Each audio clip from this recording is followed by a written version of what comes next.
Olá, senhores! Mais uma vez, professor Yuri aqui na voz. Hoje, o conteúdo é sobre estrutura de repetição for, tá? É o primeiro que nós vamos ver das especificações das estruturas de repetições das três que nós vimos na aula passada, certo?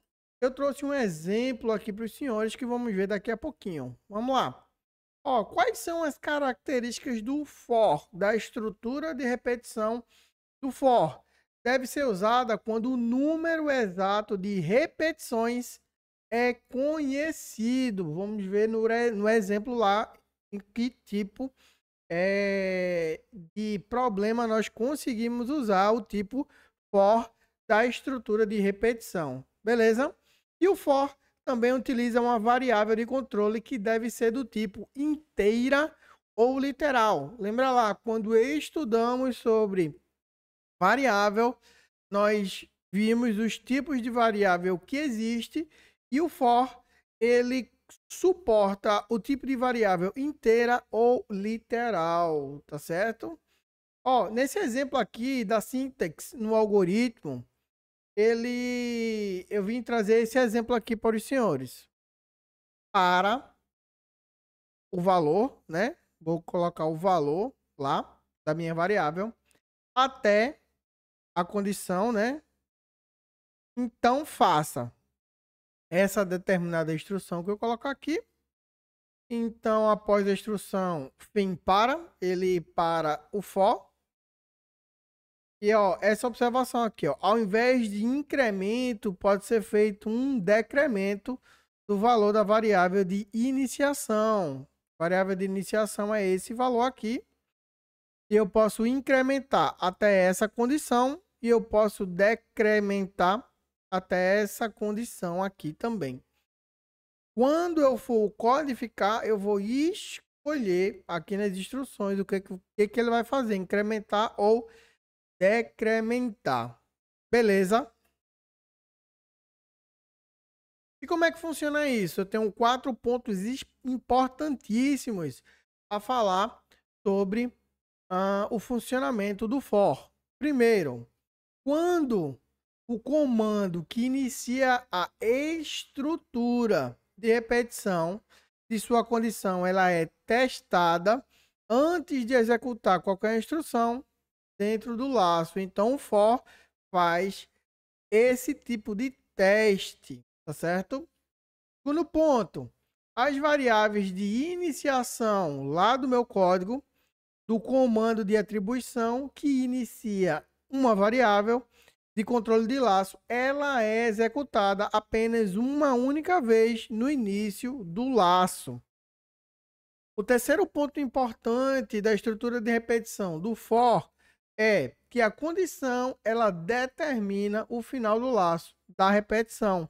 Normalmente é uma expressão lógica, ela é verificada antes da execução do laço e se for verdadeira, as instruções dentro daquele laço são executadas. Se for falso, o laço ele já é finalizado. Então veja que é o contrário de alguns outros tipos, por exemplo, lá o if else, tá?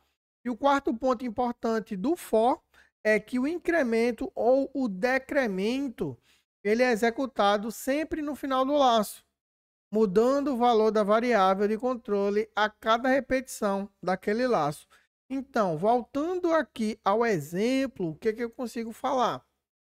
Aqui, ó, quando eu decreto esse valor aqui, ele é o valor inicial da minha variável.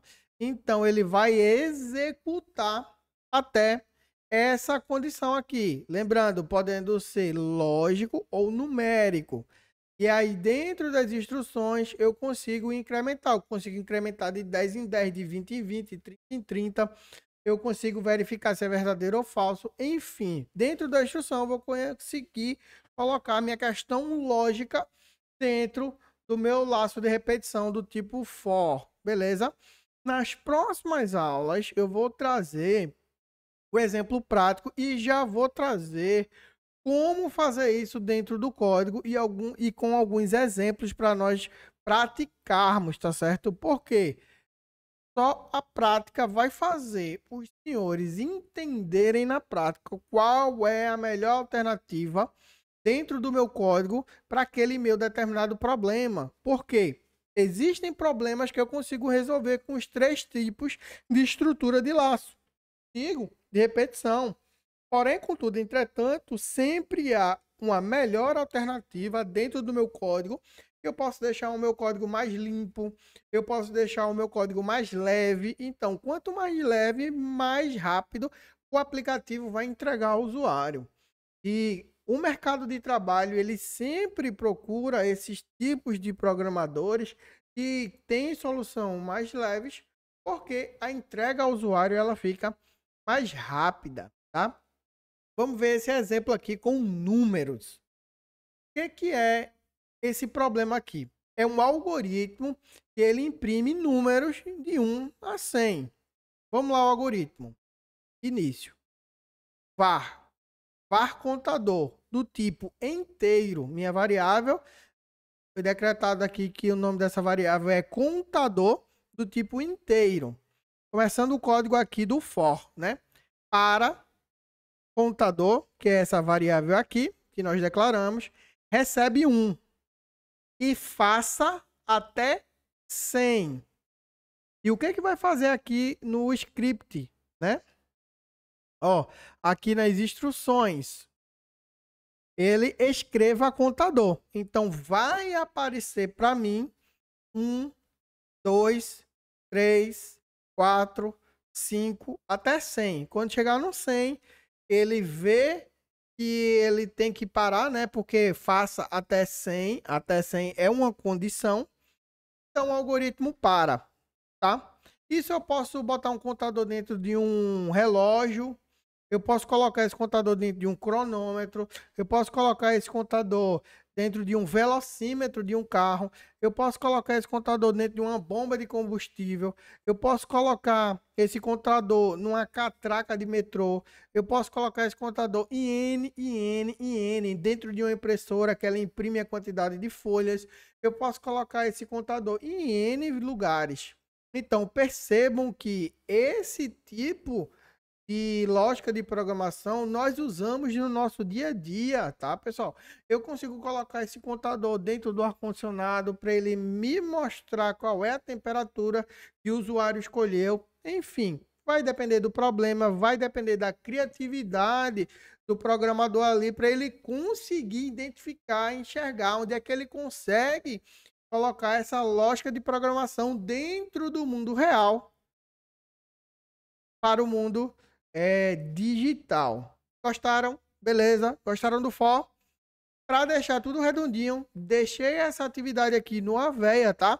São 4 questões. A primeira, a estrutura de repetição for contém por padrão. E aí vocês vão me responder, tá? Dentre essas alternativas aqui. Segunda questão, na estrutura de repetição for, a condição ela é testada após executar uma instrução. Me deixa que me respondam lá dentro do Aveia, tá certo? Terceira questão, a afirmação. A estrutura de repetição for deve ser usada quando o número exato de repetições não é conhecida. Verdadeiro ou falso? Me responda aqui no Aveia, tá certo? Quarta questão. Na estrutura de repetição for, ao invés de incremento, pode ser feito um decremento do valor da variável de iniciação. Acabamos de falar sobre isso, né? Quem prestou atenção já vai responder de cara, verdadeiro ou falso. Quinta questão. O comando que inicia uma variável de controle do laço na estrutura de repetição for, ela é denominada de quê? Respondam lá, tá, pessoal? A próxima aula nós vamos falar sobre a estrutura while, do while ou while, né? Então, percebam que cada aula nós vamos acrescentando um tipo de comando dentro da lógica de programação e que eu gostaria que vocês percebessem do mundo real, aonde que nós usamos cada tipo de condições de estrutura de laço de repetição dessa, tá? Vou ficando por aqui. Até a próxima aula. Um abraço. E aquele velho ditado, né? Aquela velha frase. Já estou morrendo de saudade dos senhores. Um abraço e até mais.